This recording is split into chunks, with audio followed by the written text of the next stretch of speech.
Good afternoon, grade 10 Mark Zuckerberg. Good afternoon, sir. Good Welcome afternoon. to another episode and session of our math class. This is Math Class with Sir Ron. Learn math in easy way.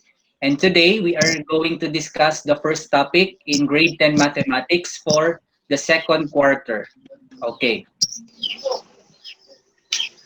In this session, the learners are able to, number one, illustrate polynomial functions. Second, identify the degree, the leading coefficient, and the constant term of a given polynomial function. And third, rewrite a given polynomial function in the standard form. Obviously, class, today's topic, we have illustrating polynomial functions. But before we proceed discussing what polynomial functions are, let us have a short review of our previous topic. Okay, just a review. When do we say that a given algebraic expression is a polynomial? So how many conditions are there in our previous discussion? How many conditions are there for us to decide that a given algebraic expression is a polynomial? Four. Four. Okay, very good, Grace. There are four conditions. Will you please give the first condition, Grace? No negative exponent appears in any variable. Okay, very good. No negative exponent appears in any variable. How about the second condition, Kathy? No fractional exponent appears in any variable. Okay, very good. How about the third condition, Andre? The denominator of a fraction does not contain any variable. Okay, correct. And the last condition, Adrian? No variable appears inside a radical symbol. Okay, Lay, will you please sum up the four conditions for us to say that an algebraic expression is a polynomial? The four conditions that must be met. Lay, first. An algebraic expression is a polynomial if there are no negative exponent in any variable, no fractional exponent in any variable, the denominator of a fraction does not contain any variable, no variables appears in radical symbol. Okay, excellent, Lay. Now let me see if you really understand the topic before. So let's have a drill. Tell whether the given algebraic expression is a polynomial or not a polynomial. Okay, number one, polynomial or not polynomial, JV. Polynomial. Okay, very good. Number one is a polynomial. Very good, JV. Number two, is it a polynomial or not a polynomial? Grace. Not. Okay, it is not a polynomial. That's correct. Why? Because may negative exponent. Okay, very good, Grace. The variable contains a negative exponent. So the first condition is violated by the given in number two. That's why it is not a polynomial. How about number three, Kurt? Polynomial. False. Are you sure? Is it a polynomial? Look at the exponent of the variable. So anybody who wants to help Kurt in answering number three, Kathy. Nice try, Kurt. Not polynomial. Okay, it is okay, not a polynomial. Why, Kathy? Because there's a fractional exponent. There is a fractional exponent in number three, so it is not considered a polynomial. How about number four, Andre? Polynomial. Correct, that's a polynomial. And number five, Jonas? Not. Okay, not a polynomial. Why? Why not a polynomial? No variable appears inside a radical symbol. Are there radical symbols in number 5? Parang mali ata yung conditions na mention. So, what condition is violated by number 5? There are no radical symbols there, Jonas. There's a Okay, variable in denominator. very good. So there is a variable in the denominator of the fraction. That's why it's not considered a polynomial. Now let's have some more exercises. Okay, what about number 6, Kaiken? Polynomial or not? Not a polynomial.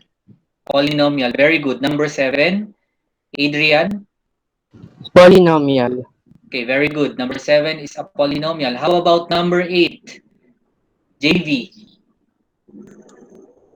Polynomial. Okay, polynomial. Number 8 is a polynomial. Correct. Okay, how about number 9? Not Okay, not a Not polynomial. polynomial. Correct. Sino po yung sumagot? Oh, why not a polynomial? Cite because No the there's a variable appears conditions inside the radical formulated. symbol. Yes? There's Anybody? a variable appears variable inside inside. a radical So, symbol. according to the rule, variable must not be inside the radical symbol. So, number 9 is not a polynomial. How about number 10? Is it a polynomial or not a polynomial? Andre, Polynomial. still polynomial. Although there is a fraction, look at the fraction, it's x over 2. So, although there is a fraction, the denominator does not contain a variable. So it's still number 10 is considered a polynomial. So okay, great job, great and Mark Zuckerberg for knowing how to identify whether an algebraic expression is a polynomial or not a polynomial. Now, if you have a polynomial and you attach an equal sign, a p of x, a y, or an f of x to it, the resulting mathematical statement is now a polynomial function. So what is a polynomial function?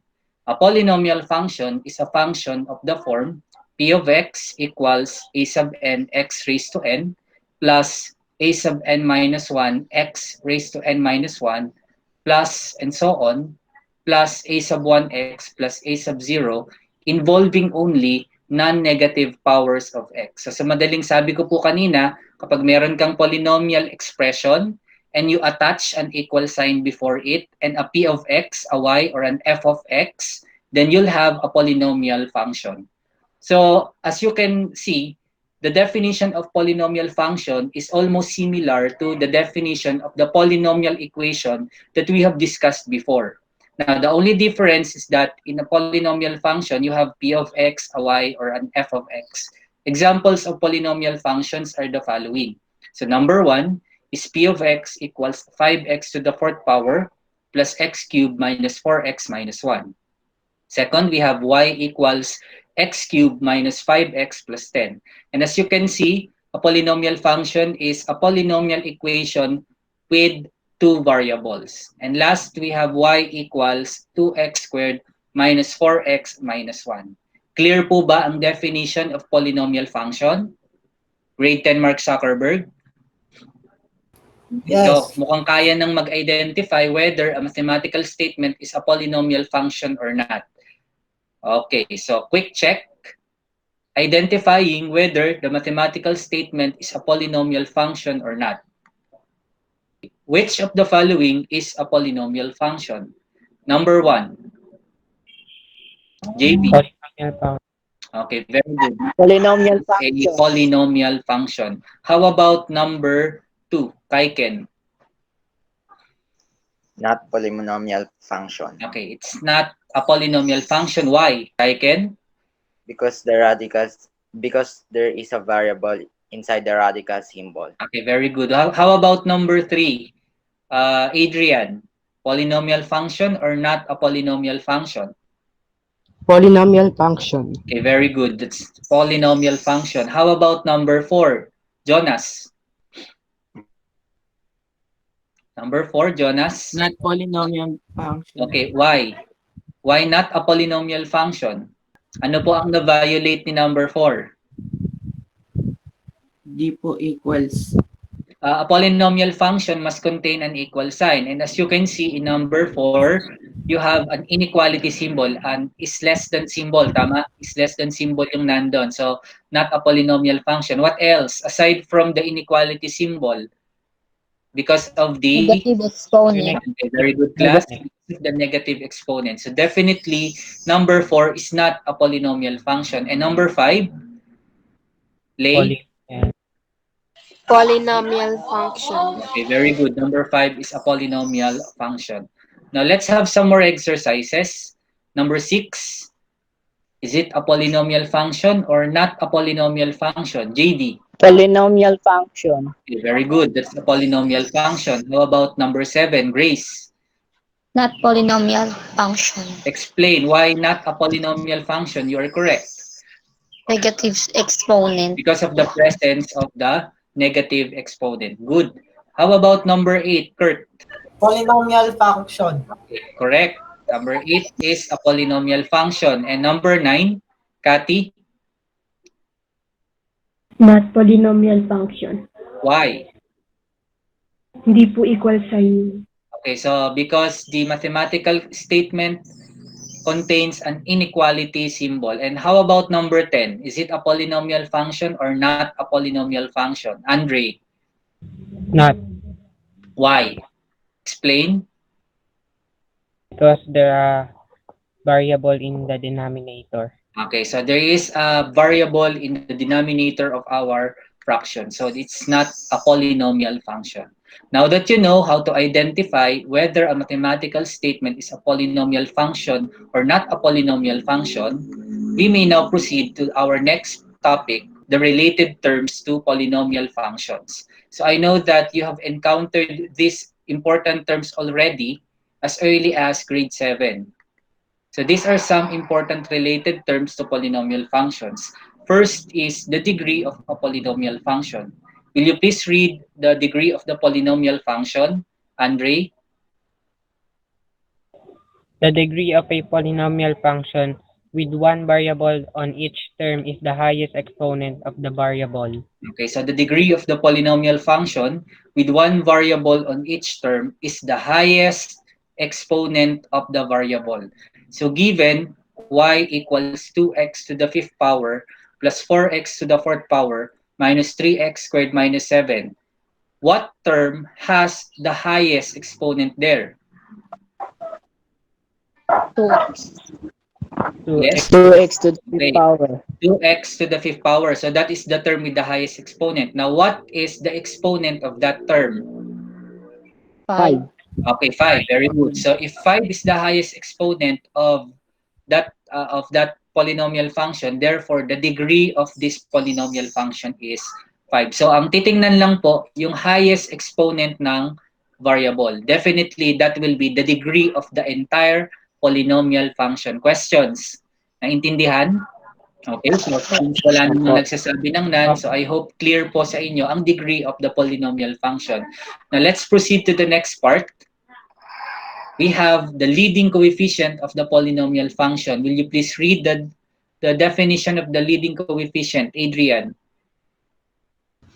The leading coefficient of a polynomial function is the numerical coefficient of the term with the highest exponent. Okay, so in the given y equals 2x to the fifth power plus 4x to the fourth power minus 3x squared minus 7, what term has the highest exponent there? It's 2x to the Power. fifth power, right? Okay, so 2x to the fifth power. Now, what is the numerical coefficient of that term?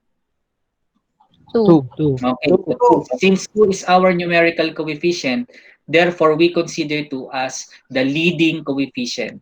So, therefore, the leading coefficient of this polynomial function is 2. Clear? Maliwanag po?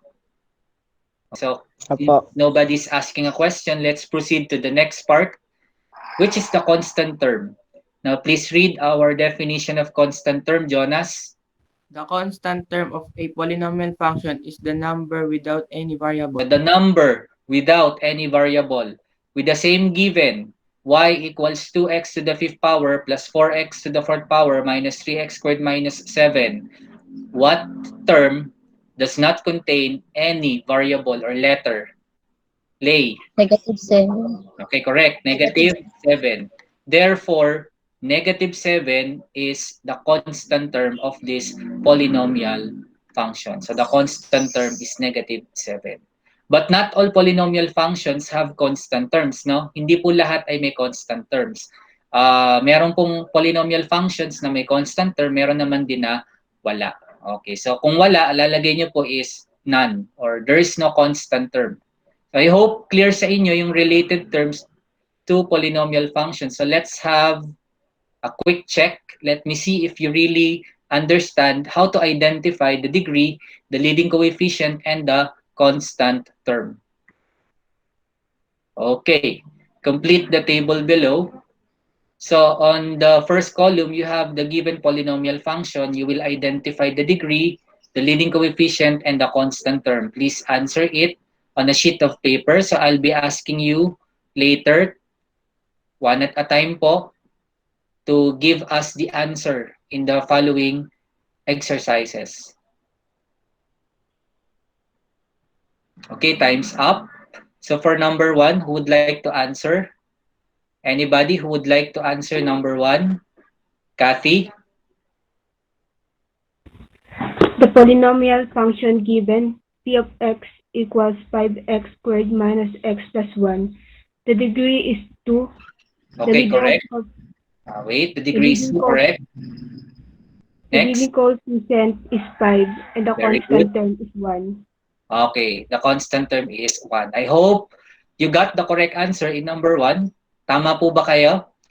Now let's proceed to number 2. Any volunteer? Yes, Adrian? Give us the answer for number 2. The given polynomial function y equals 9x to the 6th power plus 5x cubed minus 2. The degree is positive 6. Okay, correct. The leading coefficient is 9 and the Very constant term is negative 2. Okay, so correct. So tama po yung answer sa number 2. How about number 3? Andre? The given polynomial function y equal x cubed minus x squared plus 3. The degree is 4. We are on number 3 pa lang, Andre. Number 3. 3 pa. The given polynomial function y equal 2x to the 4th power minus 4x plus 6. The degree is 4. Correct. The leading coefficient is 2. Okay, correct. The constant term is 6. Okay, 6 or positive 6 is also accepted. Ano, kasi the same lang sila. How about number 4? Try number 4. JV? The given polynomial function of y equals x cubed minus x squared plus 3. The degree is 3. Correct. The leading coefficient is 1. Okay, And the correct. constant term is 3. Understood na may 1 po doon as the numerical coefficient. And the constant term is 3. Very good, JV. Last number, 3. Kaiken. Answer? The degree of the given polynomial function is 1, while the leading coefficient is 4, and the constant term is positive Or 7. only, are you sure? Merong nakalimutan? The leading coefficient must be 4 ba? Or? Negative. Okay, negative 4. And the constant term is? Positive 7. 7 or positive 7. Very good, grade 10 Mark Zuckerberg. So I think clear na sa inyo yung pag-identify ng degree, leading coefficient, and constant term of the polynomial function. So we may now proceed to the next part, which is the standard form of polynomial functions. So I have here two groups of polynomial functions. The left side are polynomial functions which are not written in the standard form, while on the right side are polynomial functions that are written in the standard form. So please analyze the given polynomial functions and write down your observations. Okay, any observations on the following given? When do we say that a polynomial function is written in the standard form? Any observation? Lay. It is written in standard form if the terms are arranged in descending orders in terms of the degree. Okay, excellent, Lay. So sabi po ni Lay, the terms must be arranged in descending order in terms of degree. Descending order means highest to lowest. Look at y equals x squared plus 3x plus 1. Isn't it nauna muna si x squared, so the exponent there is 2, followed by 3x, the exponent is 1, then followed by 1 without an exponent. Tama? So ang terms po natin doon, ang exponent po ng terms ay nakasulat in descending order. So that's a good observation. Now, I want you to focus on the given on the left, which is p of x equals 2x minus 3 times quantity x plus 4. Now, this polynomial function is not written in the standard form. Bakit kaya hindi siya nakasulat in the standard form? Bakit po kaya hindi siya nakasulat sa standard form? Ano po ang kaibahan ni p of x equals quantity 2x minus 3 times quantity x plus 4? Any observation doon sa may given po na yon? Di po siya nakasimple. Okay, very good. For it to be considered in standard form, aside from the terms must be arranged in descending order in terms of degree, in addition to that, the terms must be in the simplest form. Now, paano po natin masasabi or how do we say that a polynomial function is in the standard form? What is now the rule? Anybody who would like to tell us the conditions for a polynomial function to be considered written in the standard form? Lay? A polynomial function is written in the standard form if the terms are arranged in descending order in terms of the degree and if it's in the simplest form. Okay, very good, Lay. So yun po yung mismong definition natin of a polynomial function in the standard form. Ayan.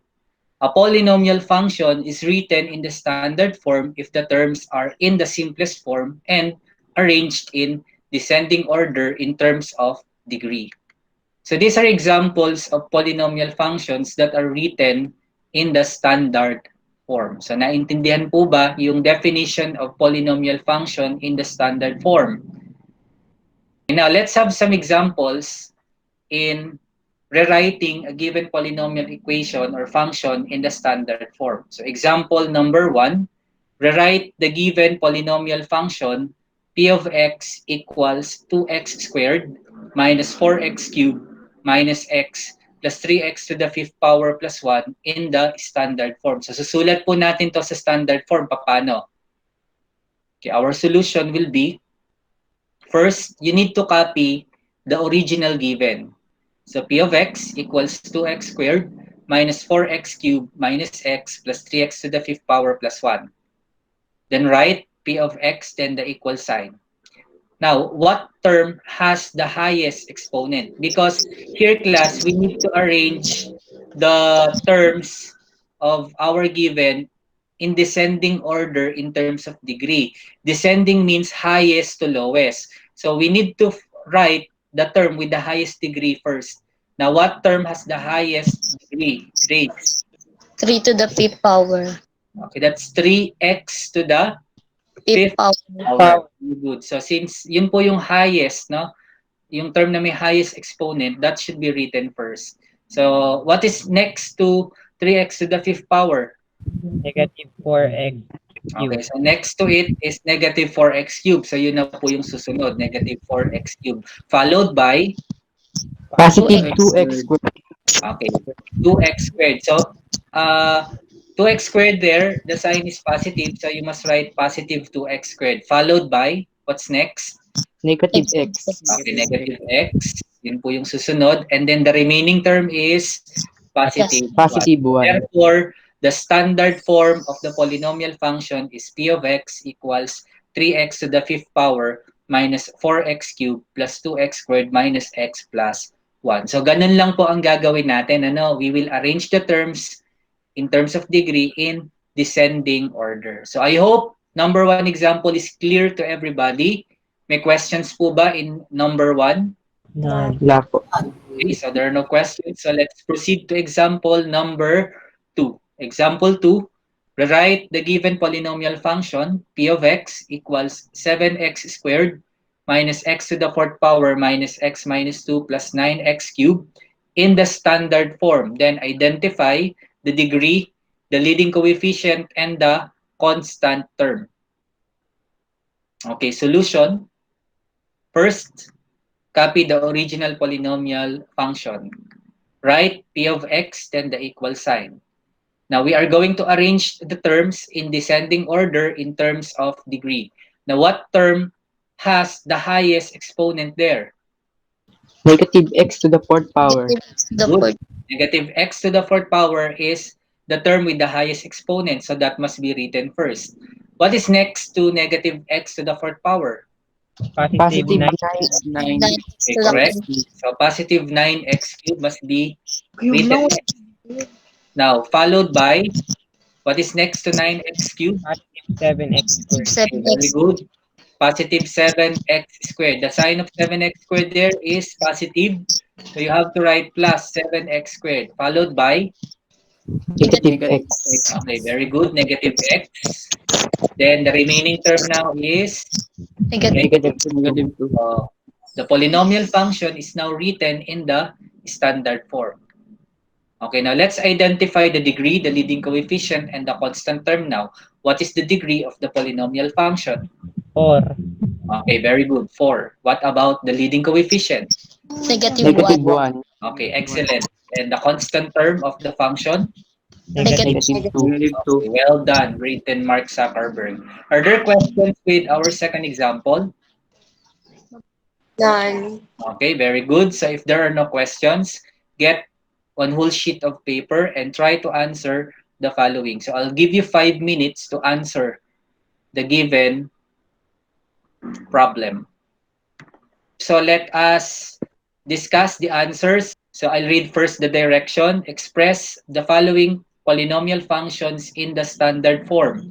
Determine the degree, the leading coefficient, and the constant term. So for number 1, who would like to volunteer to explain his or her work? Any volunteer? Ako po. Okay, JV?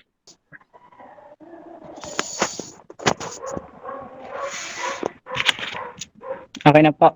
Yes. Sinulat po muna yung given.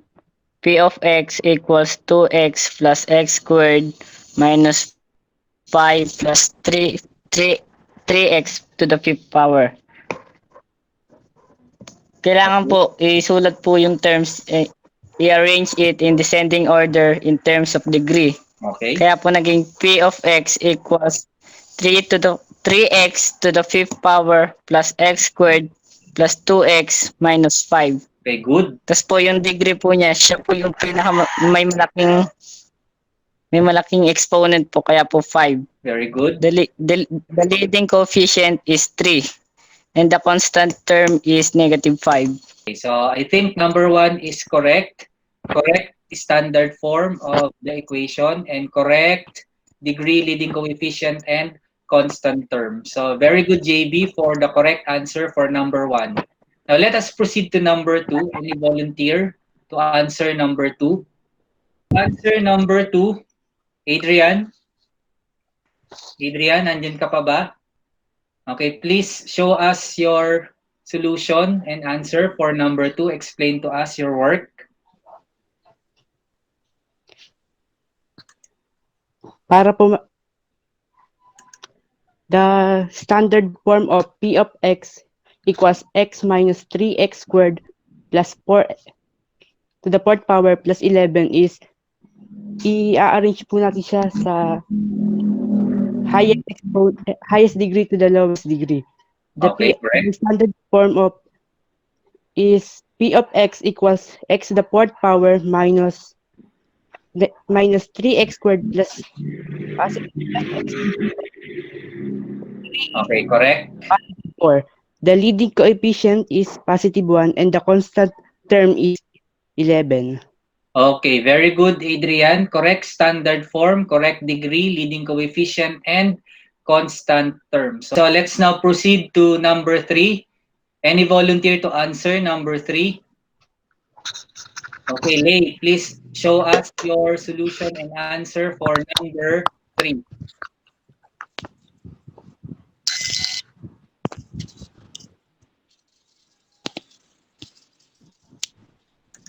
So the given polynomial function is y equals quantity 2x minus 3 times quantity x plus 4.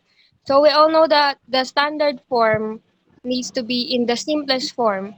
So we need to simplify this by using the FOIL method. So 2x times x is 2x squared. Correct? 2x times 4 is 8x. Negative 3 times x is negative 3x. And negative 3 times 4 is negative 12. Baba natin si 2x squared. Tapos, 8x minus 3x is positive 5x. Baba din si negative 12. Naka-descending form na siya, so naka-standard form na siya. And degree natin is 2. Leading coefficient is 2. And the constant term is negative 12. Okay, excellent work, Lay. Correct standard form, correct degree, leading coefficient, and constant term. Now let's practice what we've learned by answering the given assessment. Choose the letter of the best answer. To all our viewers out there, you may participate in answering our assessment. Please comment down the chosen letter of your answer. Question number 1. Which of the following is a polynomial function? Letter A. Y equals 3x raised to negative 4 plus 3. Letter B. Y equals x to the fifth power plus 3x to the fourth power plus the square root of x minus 5. Letter C. Y equals x squared minus 3x plus 7. And letter D. Y is greater than negative x cubed plus 5x plus 9.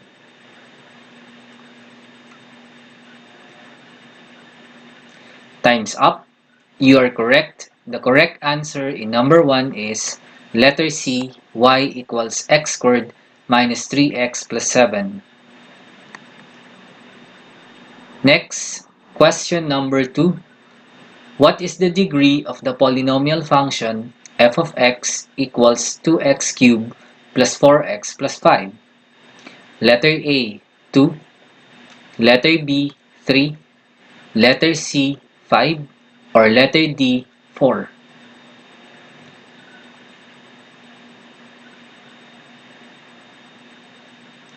Excellent. The correct answer in number 2 is letter D, 3. I hope you got right in number 2. Now let's have question number 3. What is the leading coefficient of the polynomial function p of x equals 5x squared plus 3x plus 2x to the fourth power? Letter A, 2. Letter B, 3. Letter C, 5. Or letter D, 4.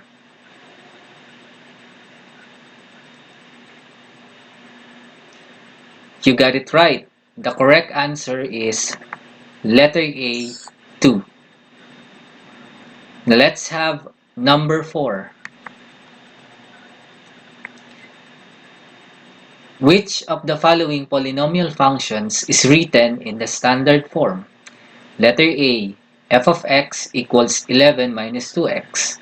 Letter B, f of x equals x to the fifth power plus 2x to the fourth power minus x plus x cubed plus 3. Letter C, f of x equals negative x squared plus 3x plus 7x to the fifth power. And letter D, f of x equals negative x cubed plus 5x plus 9.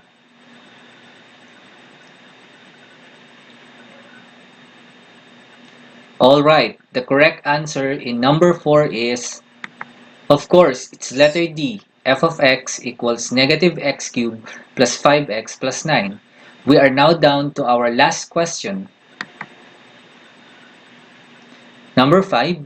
What is the constant term of the standard form of the polynomial function y equals quantity 3x minus 2 times quantity x plus 4? Letter A, negative 2. Letter B, positive 4. Letter C, 6. Or letter D, negative 8.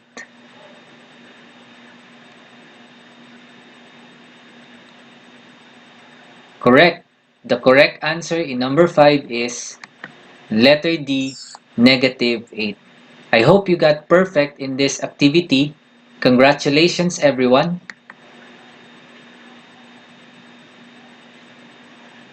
Now, for your assignment, you are going to perform this performance task. Using the GeoGebra app of your smartphone, you will graph the following polynomial functions. So you will type in the following polynomial functions, and then after typing in and entering the data, you are going to obtain the graph of the following polynomial functions. Now you will screenshot the graph of the polynomial function and have it saved in the gallery of your smartphone. Next meeting, we will be using your assignment for you to be able to relate to our next topic, which is the graph of polynomial functions. Now that ends our session for today. Again, this is Sir Ron of Calaba National High School. Again, thank you for your utmost participation, and to all our viewers out there, thank you for watching. Happy New Year and God bless you all.